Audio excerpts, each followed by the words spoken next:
आइए बच्चों, सर हमने स्टार्ट करा था AS11 और आप सभी बच्चों को याद होगा कि AS11 किस चीज़ के ऊपर था? Foreign exchange transaction. मैं आपके सामने 3 एग्जांपल्स बनाऊंगा, 3 केसेस, और सारा AS11 की सारी बातें खत्म हो जाएंगी। पहला एग्जांपल हमने करा था,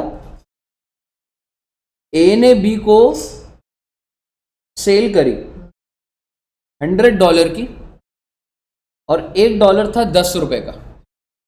कौन सी डेट को सेल करी? मान लीजिए आज 10 दिसंबर 2024 है, सेल करी। क्या आप मुझे बता सकते हैं 10 दिसंबर 2024 को ए के एंट्री डालेगा? P2 सेल्स कितने रुपए सर जी? क्योंकि ये इंडिया में रहता है तो रिपोर्टिंग करेंसी तो रुपीज ही है, 1000 रुपये। बहुत अच्छी बात।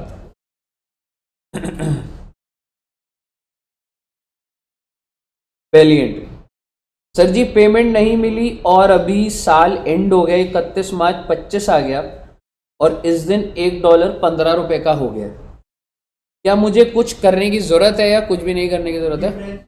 ऑब्वियसली मैं बी जो मेरा डेटर है उसकी वैल्यू और बढ़ा दूंगा। आप मुझे बताइए, मुझे फायदा हो रहा है नुकसान हो रहा है? फायदा हो रहा है, क्योंकि अब जो $100 आने थे उस पर 5 रुपये और आएगा, 500 से और डेटर, और मैं लिख दूंगा एक्सचेंज गेन 500 रुपए। सर जी 10 जून 2025 को मेरे को पेमेंट मिल गई और इस दिन $1 18 रुपीज का है। अच्छा हाँ, PNL में भेज देते हैं इसको, और एक्सचेंज गेन को कहां भेज देते थे? Exchange gain to PNL 500 and 500। Clear है बच्चे? अब इसके बाद 10 जून को सेटलमेंट हुई और उस दिन जब वो उसने मुझे $100 दिए तो 18 के हो गए सर। तो आप मुझे बताइए बैंक में कितना डालूंगा मैं? $100 इंटू 18, 1800। मिस्टर बी की डेटर कितने से बना हुआ है? 1500। सर जो ज्यादा मिले 300 उसको भी एक्सचेंज गेन बोलूंगा 300, और यही एक्सचेंज गेन कहां ट्रांसफर हो जाएगा बेटे? आप मुझे बता दीजिए, क्या इस कहानी में आपको कोई रुकावट है? सेट है ना? दिस इज वन सेगमेंट जिसमें आपने लेन देन की transactions, I mean debtors creditors, ये वाली सेटलमेंट। अब मैं आपके साथ कुछ नई बात करने जा, ये जो नेक्स्ट बात है ये न्यू बात है, लेकिन इसके ऊपर क्वेश्चन आएंगे, अब देखेंगे, ठीक है? और वो है कि अगर एक इंसान ने लोन लिया इन फॉरेन एक्स, तो सबसे पहले तो देखने वाली बात है कि हमने जो लोन लिया है वो भारत देश में लिया है या बाहर लिया? आई मीन मेरे को पैसे की जरूरत है, मैं इंडिया से भी पैसे ले सकता हूँ और मैंने बाहर से भी ले सकता हूँ, तो मैंने लोन कहाँ से लिया? बाहर से लिया ना। तो इसको क्या सिंपल लिख दूं? क्या कंफ्यूजन आ गई क्या? लिख दिया आपने ये लोन इन फॉरेन एक्सचेंज, या आप कह सकते हैं loan is taken from outside India. आपको पैसे की जरूरत थी और आपने लोन लिया। और क्यों लिया आपने? आपने इसलिए लिया to acquire a depreciable asset. जी सर जी डेप्रिशिएबल एसेट बोले तो वो बेटे, डेप्रिशिएबल एसेट बोले तो plant and machine, depreciable asset बोले तो सिर्फ और सिर्फ बिल्डिंग, पर लैंड तो नहीं लिख सकता ना, plant and machinery, building etcetera. Okay, अगर आपने एक एसेट खरीदा, एंड दिस इज पॉसिबल कि ये एसेट भी हो सकता है बाहर से खरीदा हो या इंडिया से खरीदा हो, पर एक बात तय है कि लोन तो कहां से है? बाहर से। अब आप मुझे बताइए इस चीज के 2 ट्रीटमेंट होंगे। मैं ज़्यादा लंबी बात नहीं करूँगा, एकदम रिफाइंड बात आएगी आपके पास। अगर आपने बाहर से लोन लिया तो क्या तुम्हें इस बात की समझ आ रही है कि लोन लेने की एंट्री क्या होती है? Bank to bank loan.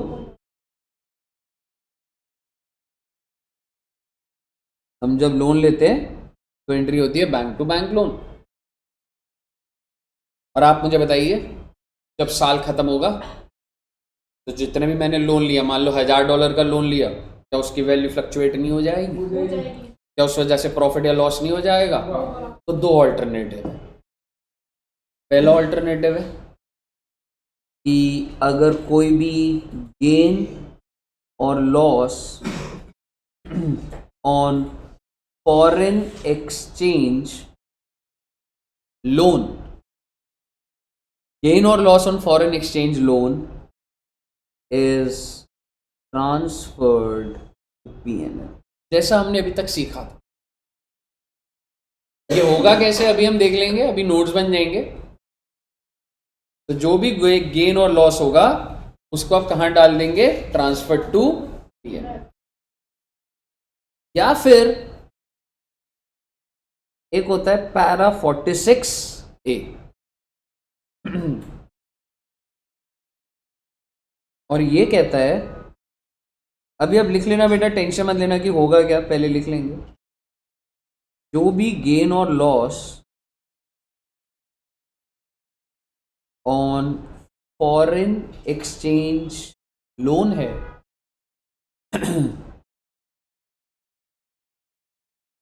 Will be added और reduce from cost of asset. ओहो, समझ गए क्या हो गया ये? भाई सीधी सी बात है भाई, एग्जाम्पल बनाऊंगा, टेंशन वाली कोई बात नहीं। मैंने मार्केट से लोन लिया $1000 का, $1 था 10 रुपए का। क्या आप बता सकते हैं मैंने एसेट कितने का खरीदा? मैं भारत देश में एसेट खरीद रहा हूँ, लोन बाहर से ले रहा हूँ, लोन का अमाउंट कितना बोल रहा हूँ मैं? $1000, और $1 कितने का है तब? 10 रुपए। तो मेरे को टोटल पैसे कितने आए होंगे? 10,000, और मैंने 10,000 का एसेट खरीद लिया। तब समझिए पहली entry bank to bank loan 10,000 और दूसरी फिक्स्ड एसेट टू बैंक 10,000। ठीक है जी, मैंने कोई रीपेमेंट नहीं करी, साल के एंड में रीपेमेंट करनी जो भी है, और $1 हो गया 15 रुपए का। अब आप मुझे बताइए मेरे को नुकसान कितने का हो रहा है? I am not repaying anything, ठीक है, बट मेरे को रीस्टेट तो करना होता है, ठीक है, 5,000 का। अब ऑल्टरनेटिव नंबर 1 कहता है इस 5,000 को PNL में डाल दो, यानी कि मैं एंट्री क्या डालता? Exchange loss to loan, exchange loss 5,000 to loan. क्यों? बैंक लोन 10,000 का था, 15 का नहीं हो जाएगा? और ये एक्सचेंज लॉस को कहां डाल दो? PNL में डाल दो। ये तो आता है आपको।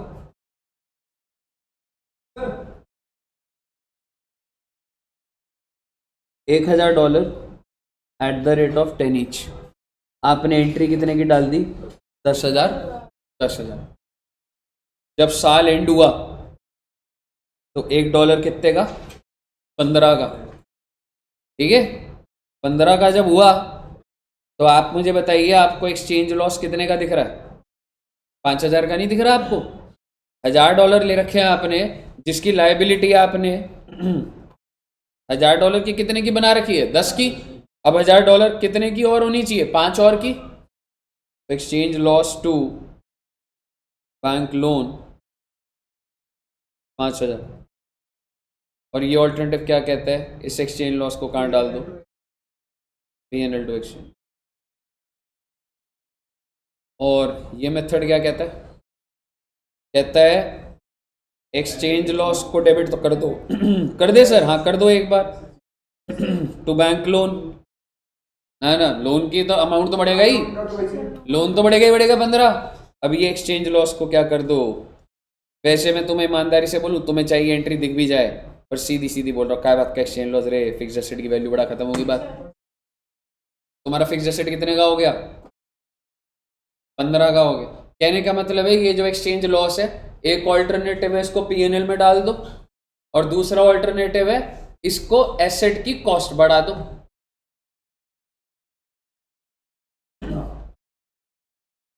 तेरे को नुकसान कितने का हो रहा है?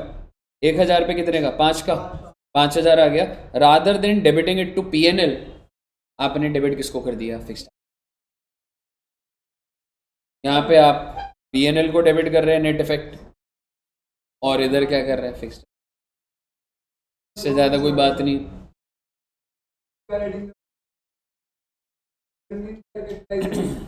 अगर ये हाँ जी कर रहे हो, यहाँ तक क्लियर है? आगे सुनिएगा। हाँ जी देख, वो तो फैंसी एंट्री है, ले बना देता हूँ मैं। देख, तू एक्सचेंज लॉस लिख दे, ठीक है? उसके बाद क्या करेगा? Fixed asset to exchange loss, समझ रहे?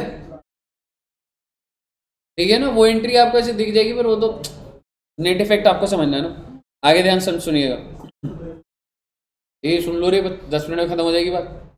मैंने बाहर से लोन लिया, इसलिए नहीं, मैं कोई फिक्स एसेट नहीं खरीद रहा। या आप कह सकते हैं फिक्स एसेट खरीद रहा हूँ पर वो डेप्रिशिएबल नहीं होगा, जैसे कि लैंड। या आप कह सकते हैं सर मेरे को बिजनेस में डे टू डे स्टॉक खरीदने का पैसा नहीं है, तो मैंने लोन कहाँ से ले लिया? बाहर से ले लिया। उस केस में ये नहीं लग रहा भाई, समझ रहे हो? यानी कि मैं यहाँ पे कह रहा हूँ अदरवाइज, अदरवाइज में बोला गया है आप एक रिजर्व बना देंगे। पूरा एग्जांपल ही ले लेते हैं। तुमने लोन कितने का लिया था? Bank to bank loan 10,000 10,000। अब तुमको क्या हुआ था? फायदा या नुकसान? नुकसान। तो टू बैंक लोन कितना हो गया था? 5,000। Will create a reserve, that is foreign currency monetary items translation difference reserve. Foreign currency monetary items translation difference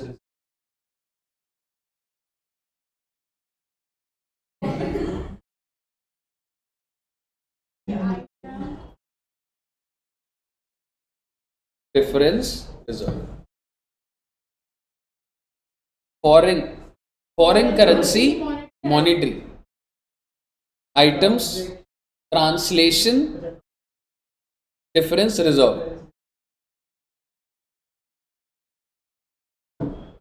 इसका नेचर है रिजर्व्स एंड सरप्लस। इसका मतलब तेरी बैलेंस शीट में foreign currency monetary item translation difference reserve negative से दिख रहा है। तेरे को फायदा होता तो पॉजिटिव दिख जाता। Not statute. स्टैट्यूटरी जब होते हैं जो कोई सरकार कहती है बनानी बनाना कुछ है, आप स्टैट्यूटरी अमेलगमेशन के एंगल से मत सोचिए। एक रिजर्व है जो मेरे को रिजर्व बनाना है, that is foreign currency monetary item translation. अगर गेन होता तो पॉजिटिव होता बैलेंस। तो ये एक आपको डिस्क्लोजर भी है, ठीक है ना? मैं ऐसे ही नहीं लिख रहा चीजों का। आपको आप बुक खोलेंगे उसमें लिखा होगा what is the disclosure. So there is no separate line item for foreign currency reserve. Reserves and surplus के अंदर आप अगर ये पॉजिटिव होगा तो पॉजिटिव दिखा देंगे, अगर ये नेगेटिव होगा तो आप नेगेटिव दिखा। भाई ये अदरवाइज में ये कह सकते हैं तूने लोन किस लिए लिया है? वर्किंग कैपिटल लोन लिया है तूने। फिर तू कह सकता है या फिर तूने लैंड परचेज करा है, so that's not a depreciable asset no. Interest ना तू लास्ट डे ड्यू करता है और तू उसी दिन पे कर रहा होगा, तो वो टेक्निकली कैसे बोल रहा है, एक बार रुक जा मैं बोलता हूँ। नहीं, वो तू सीधा खर्चा इंटरेस्ट के अंदर ही चला, क्योंकि वो ड्यू लाइबिलिटी भी उसी दिन बन रही है जब तू पे कर रहा है। बाई चांस अगर वो ऐसा किसी क्वेश्चन में इसमें नहीं होगा, बट अगर वो भी हुआ तो इसमें जाता है, पर ऐसे दिखेगा नहीं आपको। बताइए क्लियर है बच्चे? आपकी स्क्रीन पर सवाल आने वाले दो सवाल हो जाएंगे, तो बस एक हमारा फिर फॉरवर्ड कॉन्ट्रैक्ट रहेगा और डन है। हाँ जी, डिस्क्लोजर ये है दोस्त कि आपने बैलेंस शीट में इसको रिजर्व्स एंड सरप्लस के नीचे फॉरेन करेंसी दिखाना है। पॉजिटिव है तो पॉजिटिव, नेगेटिव है तो नेगेटिव। हाँ जी, एक ना वो बना हुआ है सिर्फ एक पैराग्राफ लिखा हुआ है, तो वो तुम्हें समझ आ जाएगा।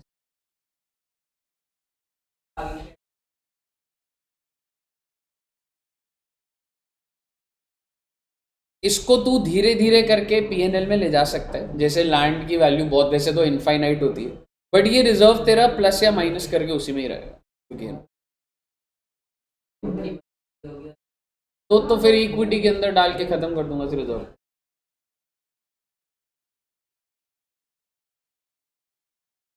हाँ, अगर गेन हो गया तो ये कम हो जाएगा, नेट वैल्यू ही आएगी। ठीक है जी। अब आपकी स्क्रीन पे कुछ सवाल आएंगे।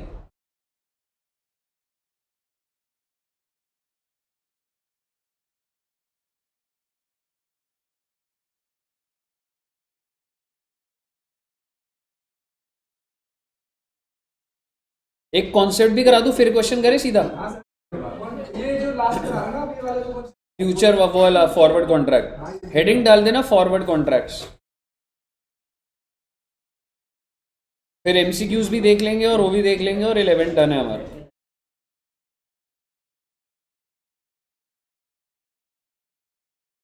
कौन?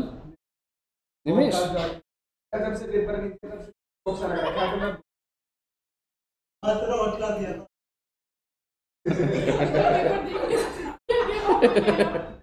देखो सर मेहनत कहाँ चल रही है, देख लो आप तो सब प्रोजेक्ट का और कौन है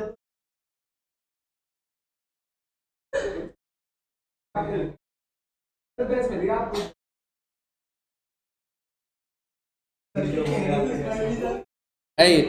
इलस्ट्रेशन नंबर 4 दिखेगा। समझा? हाँ हाँ, फॉरवर्ड कॉन्ट्रैक्ट समझा रहा हूँ, पहले फॉरवर्ड वाला कर लेते हैं, वही तो बात हुई थी अभी। फॉरवर्ड ही करा रहा हूं। हाँ, फॉरवर्ड कॉन्ट्रैक्ट हेडिंग डाली ना, फॉरवर्ड कॉन्ट्रैक्ट। मेरा आपसे सवाल, फॉरवर्ड कॉन्ट्रैक्ट होता क्या, पहले आप मुझे बताइए। तो आप लगाओ आपको पता है अभी डॉलर का रेट क्या चल रहा है? 86 87 हो। मैंने लोन ले रखा है बाहर से, अगर ये डॉलर का रेट 250 हो गया तो मेरी तो हालत खराब हो जाएगी। अकाउंटिंग एक तरफ, ये सब क्या करूं, वैसे वो जो पैसे मांगेगा, मैं तो बहुत बड़े रिस्क पे बैठा हूँ जिंदगी। तो इन रिस्क को हेज करा जाता है। हेज का मतलब होता है मिटिगेट करा जाता है, मिटिगेट का मतलब कम करा जाता है। क्योंकि मुझे ये डर है, मैंने आज लोन लिया, आज तो 88 का है भाई, अगर ये 6 महीने बाद 100 का हो गया, मेरी तो हालत खराब हो जाएगी मेरी। 12 रुपए पर डॉलर एक्स्ट्रा देना, मैं तो करोड़ों का मेरे को नुकसान आ जाएगा। तो मैं बैंक के पास जाता हूँ और मैं बैंक को बोलता हूँ कि बैंक, मैंने ना लोन ले रखा है और मैंने ये 6 महीने बाद वापस करना है, मुझे तो हम क्या करें। मैंने कहा ऐसे ना डील कर लो कि 6 महीने बाद जो मर्जी रेट चल रहा हो, आप मुझे डॉलर प्रोवाइड कर दोगे, मैंने बाहर देने हैं, 90 रुपए में कर दोगे आप। तो फिर से बोलता हूँ, आपने लोन आज लिया, आपको पेमेंट कब करनी है? 6 महीने बाद। आपको डॉलर की जरूरत कब पड़ेगी? 6 महीने बाद पड़ेगी ना, तब चाहिए ना आपको $1000। तो कॉन्ट्रैक्ट आज हो जाता है बैंक के साथ कि बैंक, मैं आपके पास आऊंगा एंड आई विल बाय $1000 पर रेट आप फ्रीज कर दीजिए बैंक। कभी मार्केट में जो मर्जी डॉलर का रेट चले, वो उसी बैंक उसी करेगा। मतलब अगर आपने एग्जांपल दिया कि 70 हो गया तो भी मेरे को बैंक से लेना पड़ेगा, बढ़ गया तो भी एक रेट डिसाइड हो जाएगा, ऑब्लिगेशन, और बैंक ने बोला 90 रुपए पे फाइनल कर लेते 6 महीने में। और क्या, ऐसे थोड़ा ना कोई, जब तेरा फायदा हो गया तो तू गया ही नहीं उधर, बेटे घर से ही उठा लेंगे।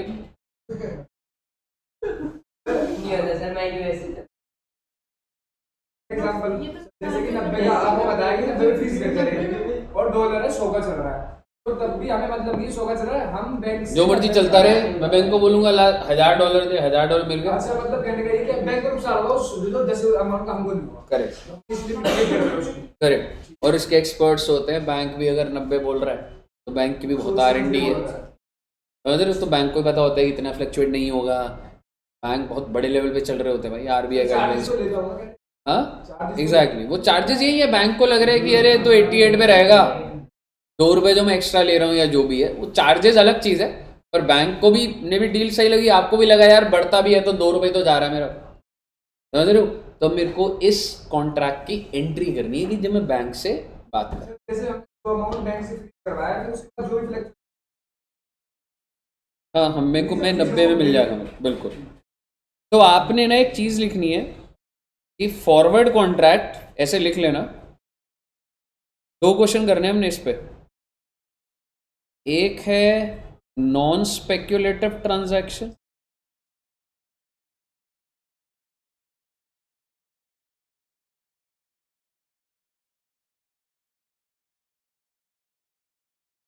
और एक है स्पेक्यूलेटिव ट्रांजैक्शन।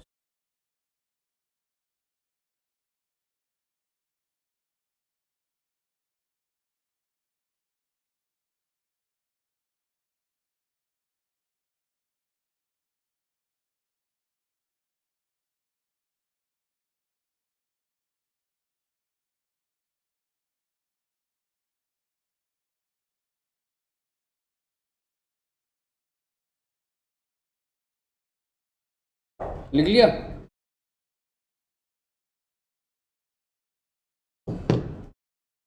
आइए अब आप एग्जाम्पल पढ़ेंगे।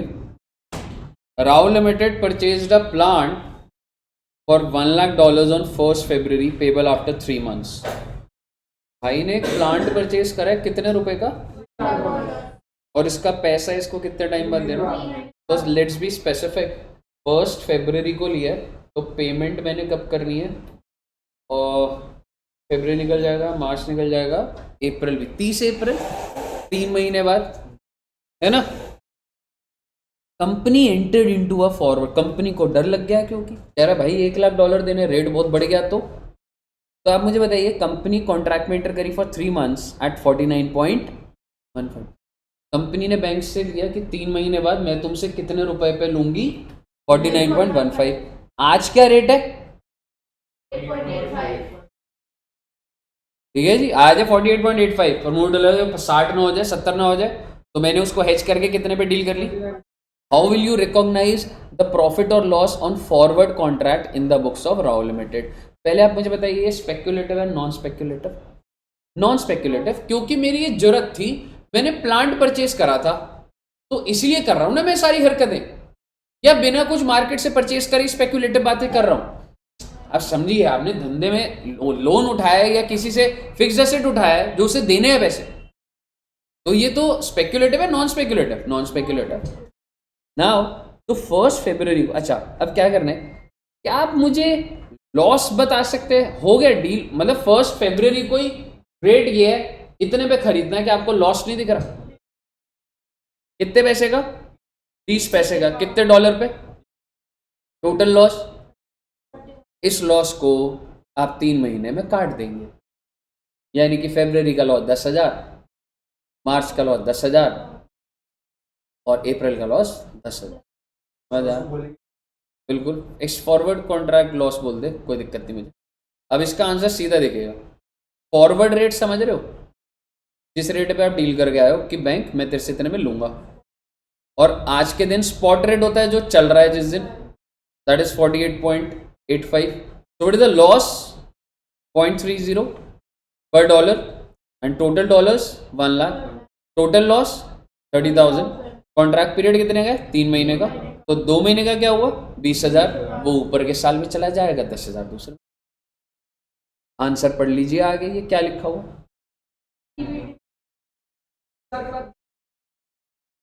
1 लाख इंटू 0.30 करा, 30,000 लॉस है, ये 3 महीने का लॉस है ना तेरा। तो फरवरी मार्च का 20,000 हुआ, वो उस साल में जाएगा, और अप्रैल वाले महीने का अगले साल जाएगा। जो भी साल है, अभी कौन सा साल बना हुआ है, 31 मार्च, मतलब इसको अगर मैं 21 मान लूँ, 1 फरवरी लिखा है, तो साल एंड कब हो रहा है, 31 मार्च 21। तो 20,000 20-21 में हो गया, और 21-22 में कितना हो जाएगा, 10,000। क्लियर है, पढ़ भी लीजिए इसको। हाँ ऐसे लिखना पड़ेगा।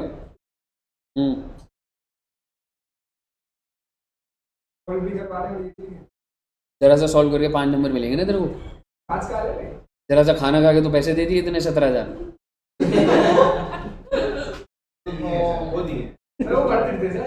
वर्थ इट थे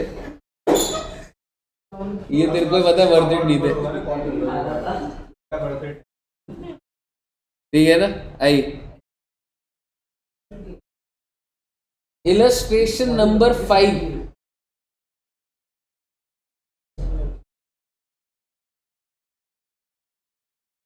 अब समझिएगा, अब ये क्वेश्चन स्टार्ट कैसे हो रहा है। Mister A bought a forward contract, इसमें इसने कोई प्लांट मशीनरी खरीदी, कोई लोन चल रहा है, फालतू के पंगे लेने जा रहा है, फॉरवर्ड कॉन्ट्रैक्ट में गुजरा ही हो सकता है फायदा हो तुम्हें। तो ये कौन सी ट्रांजैक्शन हुई, स्पेक्युलेटिव। देखेंगे उसका ट्रीटमेंट क्या है। बॉट का मतलब होता है कि आपने किसी के साथ कॉन्ट्रैक्ट करा कि मैं तेरे से खरीदूंगा। बॉट का मतलब कि आपने कॉन्ट्रैक्ट में क्या करा है, I will buy from you. ठीक है। अच्छा, कितने पीरियड का कॉन्ट्रैक्ट है भाई, कितने डॉलर खरीदने की बात करके आए हो, कौन से दिन, 1 दिसंबर। तो $1 इक्वल टू 47.10। ये क्या रेट है, फॉरवर्ड रेट नहीं है। लैंग्वेज से अगर देखोगे फॉरवर्ड रेट यही है, जिससे भी तुम डील करके आए हो क्या बोल कर आए हो, मैं तेरे से $1,00,000 लूंगा, कितने रुपए पे, 47 पॉइंट, और आज क्या रेट चल रहा है, यहां तक पहले क्लियर है। अब इसमें एक नई बात ये आ गई कि 31 दिसंबर को बुक्स क्लोज हो रही थी। सर वो तो ऊपर भी हो रही थी, पर आपको उसमें कुछ नहीं था, वो टाइम पीरियड पे लॉस कट गया था ना वो तो। ठीक है। अब तो इसमें भी क्लोज हो रही है, तो 31 दिसंबर, और 31 दिसंबर को क्या रेट है, ठीक है। तो क्या करेंगे इसका देखेंगे। तो जब क्लोजिंग हुई तो ये रेट है, और 31 जनवरी को क्या करा इसने, इसने इस $1,00,000 को किसी और को बेच दिया, कितने रुपए पे, show how the profit is to be, profit from the contract will be recognise in the. देखो बड़ी सिंपल सी बात है, इसने किसी से कितने रुपए का खरीदना था, 10, और इसने 31 जनवरी को किसी को बेच दिया। तो यानी कि किसी से खरीदेगा 47.10 और बेच दिया 47.18, 47.18, कितने का प्रॉफिट हो गया इसका। क्या आपको प्रॉफिट दिख रहा है, नंबर ऑफ डॉलर्स दिख रहे हैं, टोटल प्रॉफिट आ गया। अब सवाल ये है, ये रिकॉर्ड कब होगा, इसके लिए आप स्टार्टिंग की 3 लाइनें पढ़ी और कहानी खत्म है बस।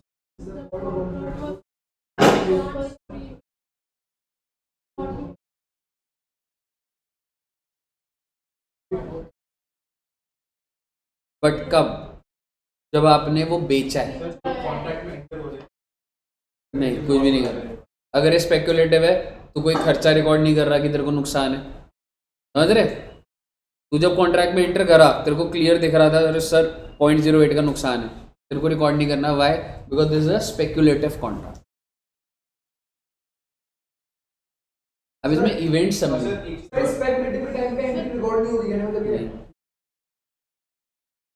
नहीं हो रहा, कुछ नहीं हो रहा। बस जब तूने जब बेचा है उसी दिन पे तू प्रॉफिट और लॉस बुक कर रहा है। जब तूने इस कॉन्ट्रैक्ट को बेचा, तेरा जो प्रॉफिट है उस दिन बुक कर रहा है।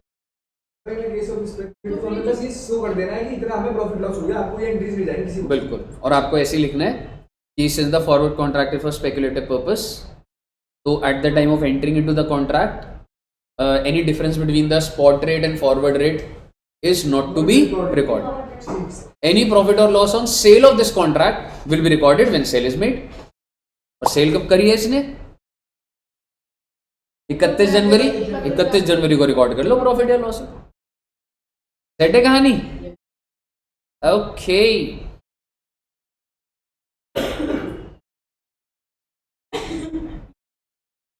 एक बार जरा ये पढ़िएगा जरा। हाँ जी अमन जी, हाँ जी बोलिए। स्पेक्युलेटिव, स्पेक्युलेटिव होते हैं दोस्त कि मतलब आज बारिश होगी नहीं होगी, तो उसके बेसिस पे शर्त लगा रहे हो आप, हेड्स और tails, that speculative. Non speculative होता है प्रॉपर बिजनेस, गोलगप्पे वाला, टिक्की वाला, कोई भी बिजनेस करा, दैट्स नॉन स्पेक्युलेटिव। ये इसको रीड करो रे।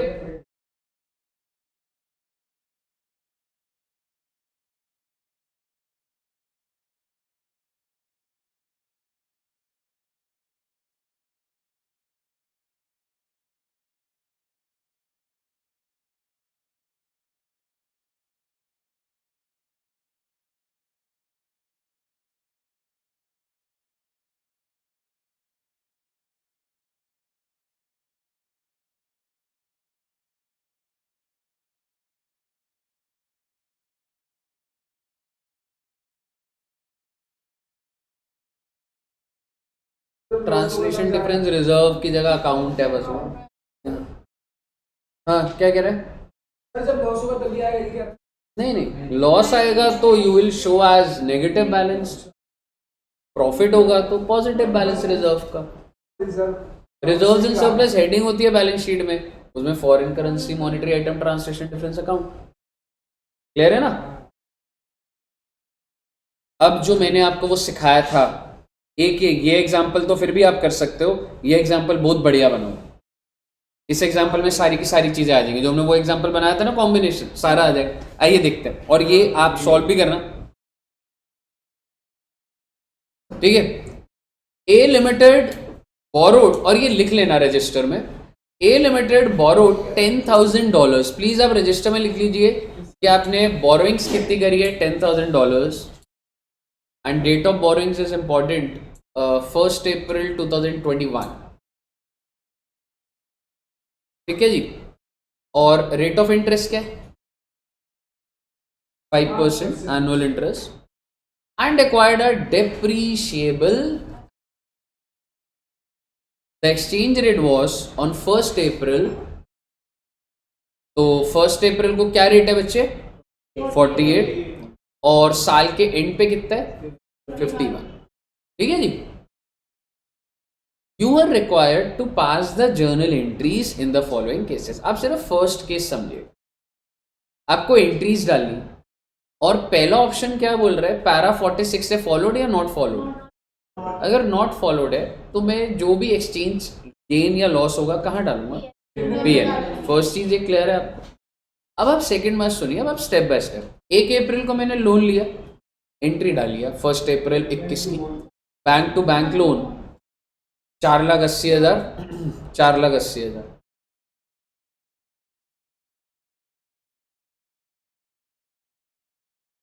आंसर में दिख रहा है आपको बैंक टू बैंक लोन। अब आप मुझे बताइए, साल के एंड में क्या आप ब्याज दोगे या नहीं दोगे? रीपेमेंट की बात हुई है कुछ, प्रिंसिपल की ना, पर ब्याज तो दोगे। 5% ब्याज कितना बैठ रहा है? $10,000 पे 5% क्या हुआ? $500, और वो $500 दूंगा तो $1 कितने का है? 51 का। तो बेसिकली इंटरेस्ट एक्सपेंस बोल लो या फाइनेंस कॉस्ट बोल लो, टू बैंक कर दो सीधा सीधा, 25,500। Interest on loan to bank. अब आप मुझे बताइए, ये जो $10,000 का लोन था जो 48 पे है, अब तो 51 पे दिखाओगे? क्यों दिखाओगे, नहीं दिखाओगे? फिर से बोलता हूं एक बार, आपका अभी भी लोन कितने रुपए का चल रहा है?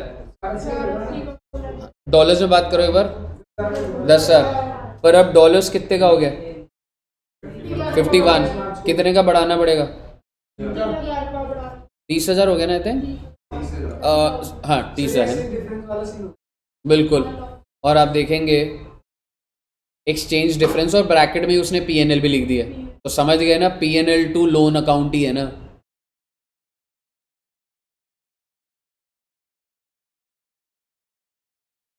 फॉरेन एक्सचेंज डिफरेंस अकाउंट, इतना ऐसे घबराना मतलब नाम से, इससे एक्सचेंज लॉस भी लिख सकते हैं आप, ठीक है। एक्सचेंज लॉस टू लोन, और एक्सचेंज लॉस को कहां भेज दोगे आप? पीएनएल में। तो अगली एंट्री आप बना दीजिए चाहे PNL to exchange loss.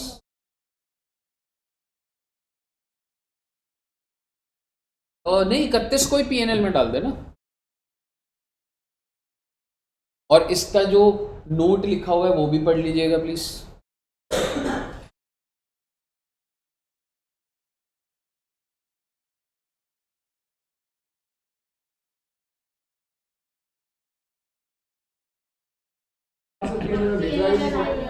Clear है? कूल। सेकंड देखिए, ऑप्शन अंडर 46 एस अभी। तो मैं तुम्हें पहले समरी बोल देता हूँ। पहली एंट्री तो वही रहेगी, ब्याज की भी वही रहेगी, लेकिन जो तुम्हारा 30,000 का खर्चा है ना, वो एसेट की कॉस्ट में चला जाए, फिक्स एसेट डेबिट कर, समझ रहे हो?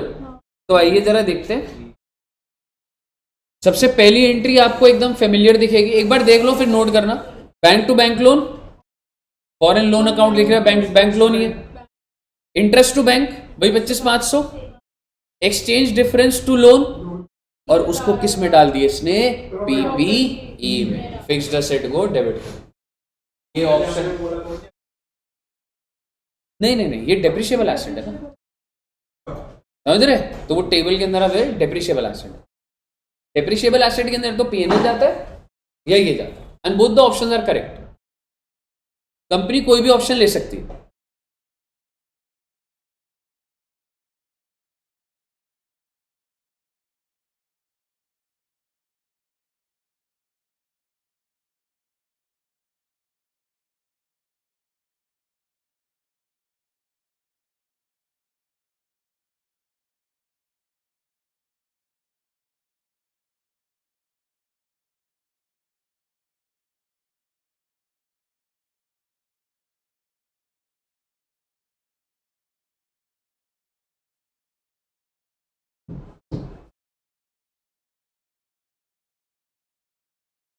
डन है।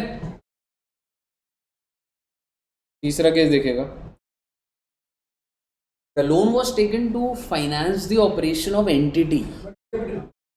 एग्जैक्टली, मतलब एक था डेप्रिशिएबल, एक था अदरवाइज, तो ये अदरवाइज में चला गया, और अब क्या बन जाएगा आपका, foreign currency monetary item translation difference account.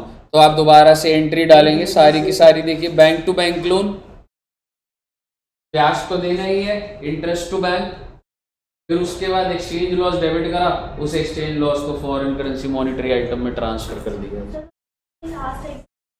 Exactly, सबकी लास्ट एंट्री तो चेंज, या तो उसको पीएनएल में भेज दोगे, या पीपी में डाल दोगे, या फॉरेन करेंसी। एक्सचेंज डिफरेंस कहा जा रहा है, वही लास्ट एंट्री। एग्जैक्टली, वही ट्रीटमेंट है मेन।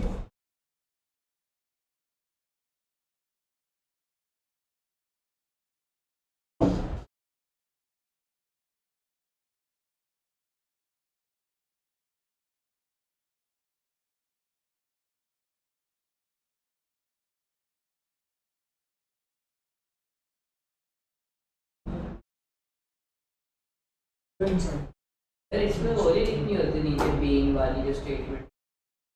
यार लिखेगा तो सही रहेगा, इन्होंने नहीं लिखी क्योंकि एक ही क्वेश्चन में है, बट पेपर में आएगी जर्नल एंट्री तो लिखना चाहिए।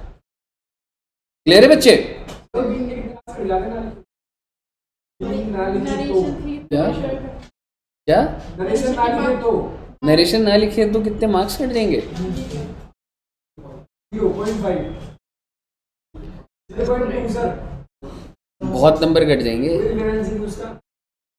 सर ये में डालते नहीं, अकाउंट्स में नहीं डालते ना, मतलब कंपनी इन कंपनीज में बोला वैसे लिखते हैं कंपनीज में, लिखते ही है वैसे बीइंग करके, आदत की बात होती है, रूल नहीं है, कोई रोकेगा नहीं इधर को ऐसे, बट मतलब एक थोड़ा बना ही होता है कि बीइंग की आदत डल जाए। सर मैंने देखा था नहीं डालते सर। हाँ जरूरी नहीं है। बीइंग नहीं डालते, मैं हाँ। नरेशन जरूर लिखते हैं कि हाँ याद है, टैली में और उसमें भी नहीं डालते, सिर्फ ऐसी हो एक्सप्लेन, चाहे आप 25 लाइन में भी कर सकते हो कि उसके अंदर इतनी बड़ी कहानी है, ये मैंने 25 लाइनें लिख दी उस पे नरेशन में।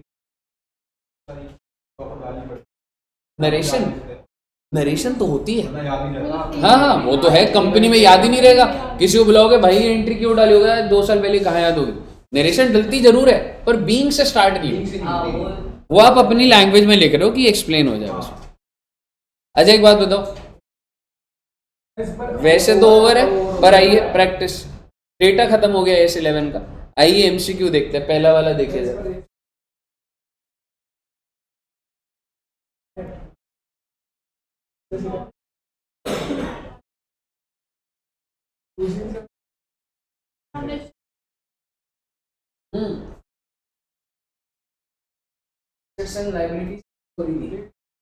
मॉनिटरी और नॉन मॉनिटरी किस, नॉन इंटेग्रल में देखो क्या हो रहा था, मॉनिटरी किस पे हो रहा था,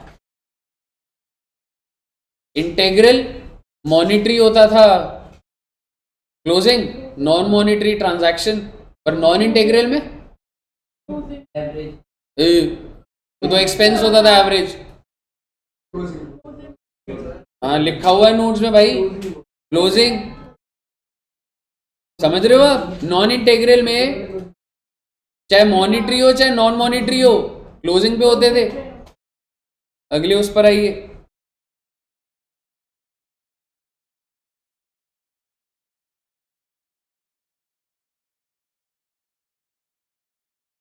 थर्ड भी देखिएगा। सेकंड वाला क्या हो गया, reserves and surplus.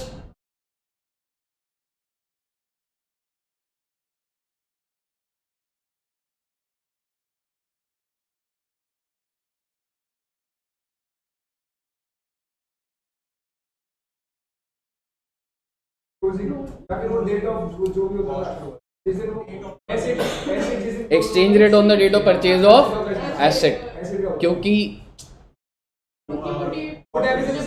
Date of transaction है ना, और अगर डेट ऑफ ट्रांजैक्शन ही फिक्स्ड एसेट जो ले रहा हूँ तो डेप्रिसिएशन भी वही लेता हूँ। Which of the following can be classified as integral for an operation. Integral क्या होता है, वो डिपेंडेंट वाला जैसा होता है।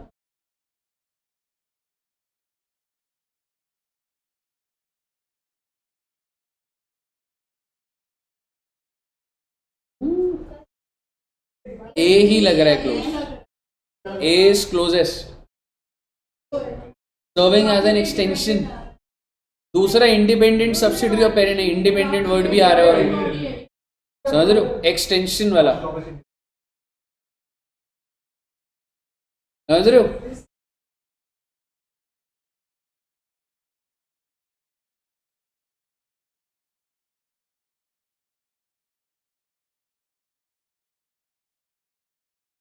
कम ऑन, क्या क्यों क्लोजिंग रेट, पीपी का क्लोजिंग रेट होता है। पर ये मॉनिटरी है, नॉन मॉनिटरी नहीं पता लग रहा ना। PP is non monetary, but वो तो डेट ऑफ ट्रांजैक्शन होता है ना, है ना। पर अगर ये नॉन इंटेग्रल हुआ तो क्लोजिंग भी हो सकता है, और ऐसा कुछ लिखा नहीं है इन्वेंट्री। पर अगर मैं तुम्हें बोलूं, वैसे तो सी ऑप्शन लग रहा है, पर डी भी गलत तो नहीं बोल सकता, क्योंकि अगर आपने एज्यूम कर लिया कि ये नॉन इंटेग्रल है, और अगर आपने एज्यूम कर लिया कि ये क्लोजिंग इन्वेंट्री है, तो वैसे अगर मैं बोलूं, मैं होता तो सी करता। देखते हैं इंस्टीट्यूट क्या है, थोड़ी ऐसे चल रही है, वो तो काट के सीधे सी फिफ्थ का सी है, सी, क्योंकि आपका ये एज्यूम कर रहा है ये क्लोजिंग है, फिर ये एज्यूम कर रहा है नॉन इंटेग्रल। और एक चीज ध्यान रखो, मैंने एक बार आपको बताया था, अगर कुछ नहीं लिखा होता तो हम क्या मानते थे, इंटेग्रल मानते थे। हमने फॉरेन ब्रांच में लिखा था, समझ रहे हो, तो आपका क्या हो जाएगा, ये ट्रेड पे। क्लियर है। एमसीक्यूज आपको ऐसे देखने होंगे, 30 नंबर के एमसीक्यूज आते हैं, एमसीक्यूज आप छोड़ नहीं सकते। मुद्दे की बात यो है, आखिरी इलस्ट्रेशन और नमस्ते है जी, सॉल्व कर दीजिएगा इलस्ट्रेशन। हो गया, वैसे तो को जाने चला, ठीक है ना। 8th वाला कर लो बेटे, और बस फिर नमस्ते हो जाएगा ना। AS 11 सारा का सारा डन है आपका, अच्छे से इसको रीड और वैसे कर लेना। नोट्स भी आपके बने हुए हैं, इसमें 2 3 5 लाइनें खुद से रीड करके डालनी है तो डाल सकते, ठीक है बच्चे।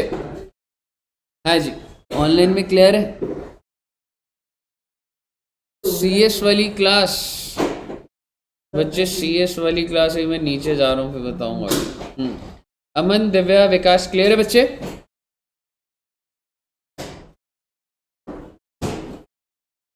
चलिए ठीक है जी, तो AS 11 कर लेना बच्चों आराम से, ठीक है। और अब हम मिलेंगे थर्सडे सुबह में ही होगी ना, कॉलेज का दोपहर का ही होगा तो। Okay, thank you very much, bye bye.